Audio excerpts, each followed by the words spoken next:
Anyone could be a victim. He went after old people, young people, men, women. It's unheard of. We've never encountered anybody like that in criminal history. Serial killers like the Night Stalker are why for many years psychologists and law enforcement officials have been trying to figure out just why people behave in this way. Who was the Night Stalker? Richard Ramirez, known as the Night Stalker, is one of the most prolific and vicious serial killers to have terrorized the streets of Los Angeles in the 80s. A serial killer comes about by circumstances and like a recipe: poverty, drugs, child abuse.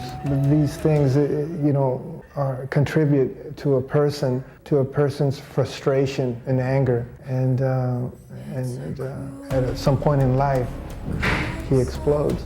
Ramirez, first known as the walk-in killer, invaded homes, murdering and sexually assaulting the residents from June 1984 to August 1985.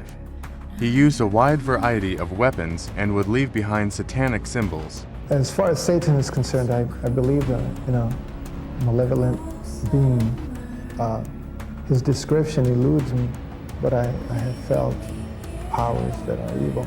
You probably know how vicious his crimes were. He had a pattern.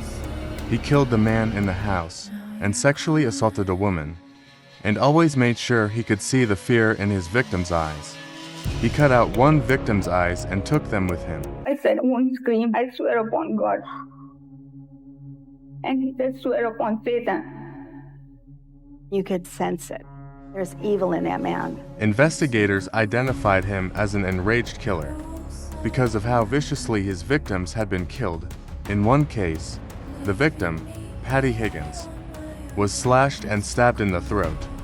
Another victim, Florence Lang, who was 81, was beaten to death with a hammer.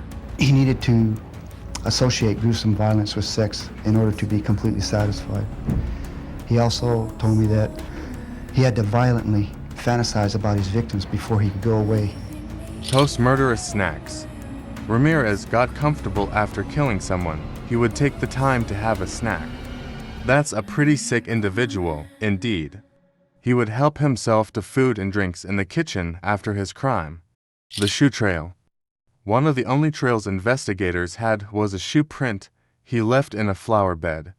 In one of his earlier murders, in the process of finding the shoe to match it, investigators found out it was an Avia brand shoe, an uncommon one at the time. 5 pairs of these shoes went to Arizona, and one was sold in Los Angeles. Assaults of children. Unfortunately, Ramirez didn't spare children earlier on in his killing spree. There were a series of young children being taken from their beds, assaulted, and then abandoned. Satanic symbols. There's pentagrams on walls. It just keeps getting creepier. And he waited until he saw the fear in her eyes, then he shot her. What causes a person to do what he does?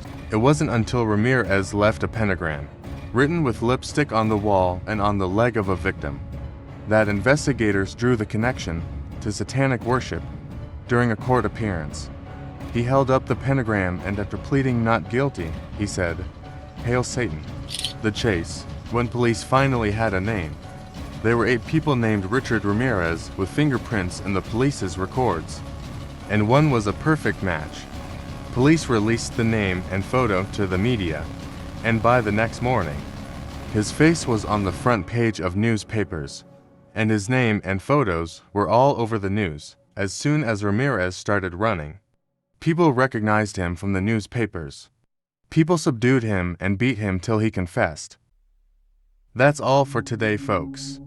Subscribe to MJ Facts for more true crime content.